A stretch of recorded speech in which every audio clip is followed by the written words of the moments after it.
Okay, so we've gone through the first steps. We've set up the free hosting account.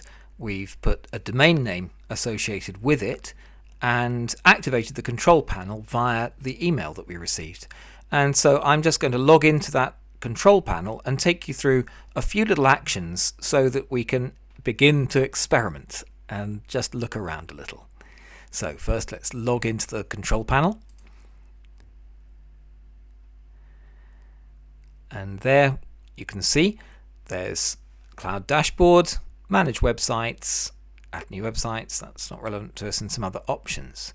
And here's the website that we want to manage. So we click on that, and now we're at another level of control panel. There are several levels at which we're controlling the account. They each have a slightly different look and feel and do slightly different jobs. If we look over here, there seem to be quite a few jobs that we can do. Most of these we'll ignore pretty much forever. They're not that important to us. And the one we're going to start with is called Let's Encrypt, because increasingly these days the web wants encryption. So let's check the domains. This is just making sure that everything is in place so that we can have domain encryption set up. And I'm going to request SSL. What that means is that connections to the website will have some security on them. And that means both that it makes it less likely there are any problems. At the moment, there isn't any reason why secure information would go back and forth, but it's easy to set up encryption now, so let's do that, and then we're a little bit future-proof, which is always a good thing. And it may well be that at some point there is some sensitive information, and of course when people log into the website, log out of the website, they are sending passwords and so on potentially. Let's just remove all of those problems. Also, when you register your domain name or the website with Google, Google is going to prefer to see encrypted connections. That's an announcement it made some time back. Essentially, Google says we should all be encrypting now. So since it's free and it's available and it's automated, then I think we should go ahead and do that. So we're still watching the process continue, and in a moment it will be complete. Once it is complete, then that encrypted connection is available, and the process of updating it regularly, perhaps you can see up here it mentions SSLs, so these are the security pieces, have a lifetime of just 3 months, and all of that is going to be automatically updated. That process is pretty robust. I don't expect it to fail, but it is something from time to time just to check that it's okay. This itself doesn't force every connection to be secure, but that's something we are going to do a little bit later. Perfect. So installation succeeded. The site's IP may have changed. That's, if you like, we have a friendly address. In this case, it's bradfieldcombus.org.uk, but that friendly address also relates to a numeric address, and that numeric address in theory shouldn't change so often. We're on a shared hosting account, so it can change fairly regularly, but it might change particularly when we change to a secure connection. So here we are, everything is live and connected, and so we're going to go back to the previous page. So that's the first job done, and this is one of those occasions where we're just going to press on through and do a few more jobs.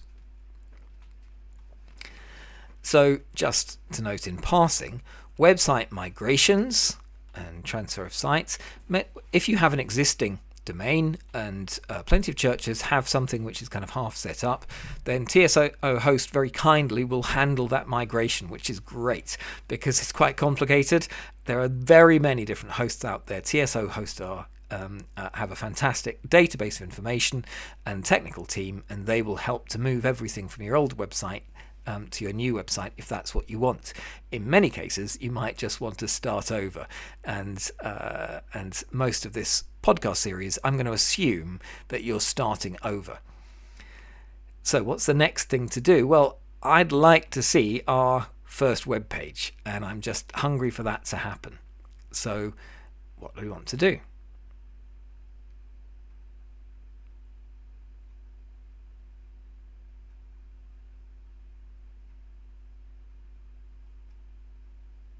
Here we are at Install Applications.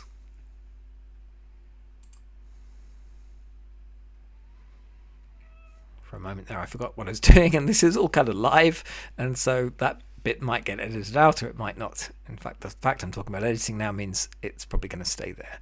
And the most popular software pretty much in the world is called WordPress. WordPress is free, it's reliable, it's awesome, and we're going to install it.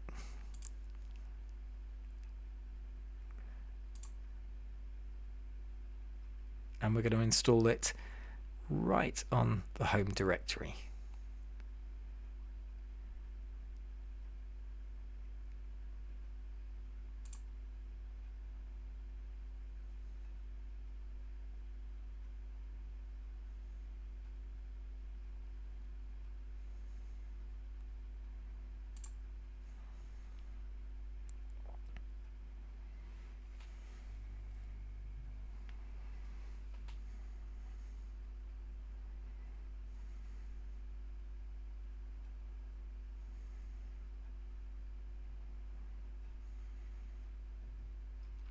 Now, I missed a trick there. I ought to have filled in that field called email details too.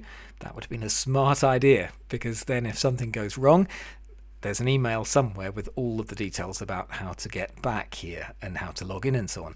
But I should just say, everything on this web host can be destroyed and remade. And in fact, having got this to start running, I'm going to suggest that you play around and don't mind if you break it, because you can always come back to this control panel and remove it, create it again, and you're good to go.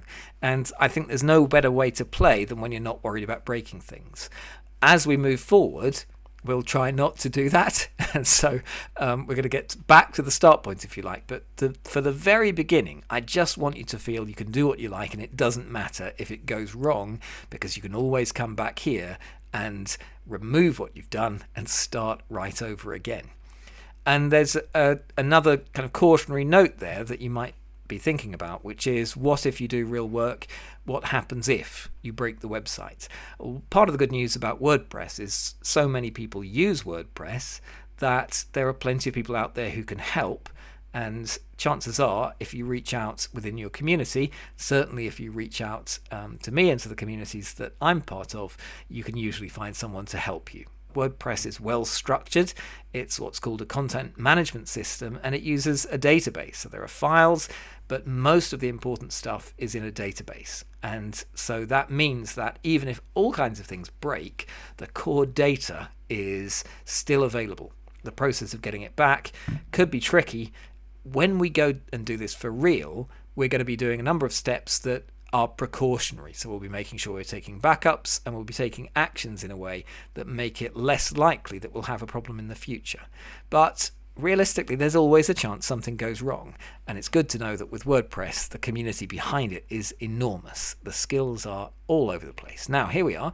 By the time you see this, I will have changed my password. That's a really unsafe password, you notice, but they've randomized the username. Please change this password as soon as possible, they're saying.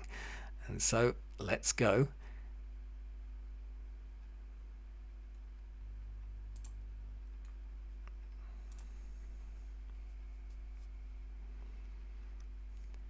There's the website. That is now a web page. It's live and running. But to log in, I could have used the button or just add WP admin, because I'm itching to log in with this username.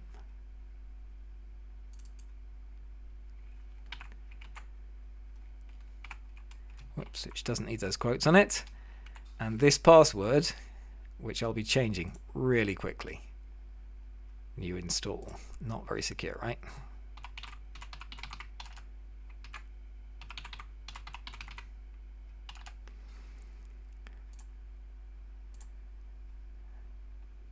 So I'm going to save that password, yes, even though I'm going to change it straight away.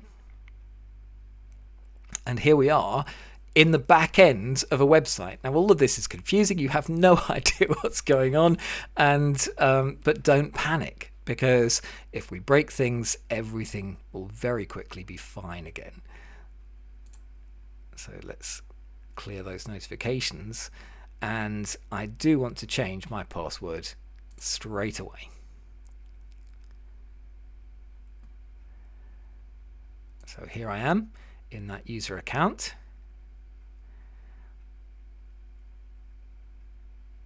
This is the administrative user account. I'm not going to bother with special details for it. It's a dangerous account within WordPress where things can be changed, but we're going to get back to that shortly. It's only dangerous in the sense we can break things, but for now this is a disposable website. We're going to necessarily play around with it in order to learn something, so I don't mind if it breaks, but let's change the password.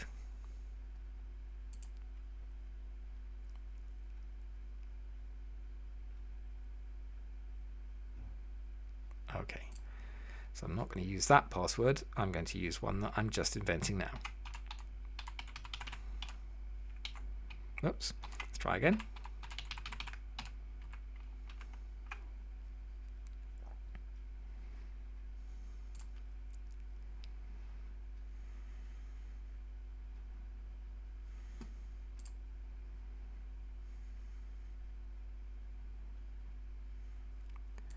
And let's see what happens, because I'm expecting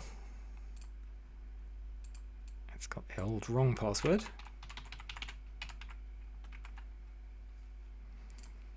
And if I log in again with the new password, it'll offer to save it, which is good. Doesn't mean that I can forget that password. It would be good to make a note, but as with most things on the web, I can go through a password reset process if I do lose that. Okay, so now I'm just going to do a couple more little jobs.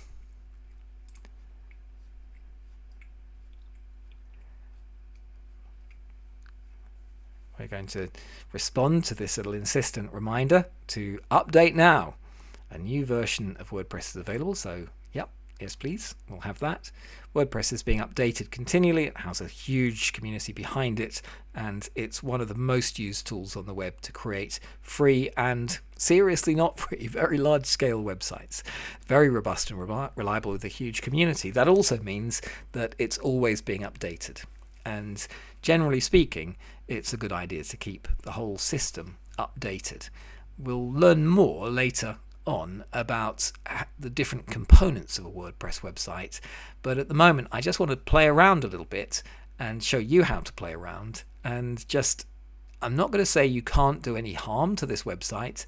What I am going to say is, even if and when you break it, we can just delete it and start again. So don't get too attached to the work you're doing here.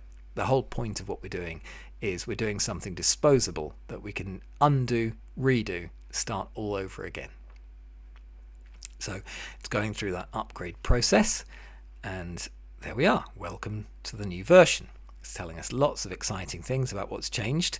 If you already know WordPress, some of this might mean a lot to you. If you don't, then you don't mind. Let's just have the updated version. But still, that little wheel of updates is there. It wants to do some updates.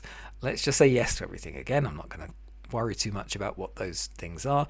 It would like to do some updates. Let's let it do some updates. So I'm going to do one more thing just to illustrate what you can play around with, which is to mention the appearance and themes.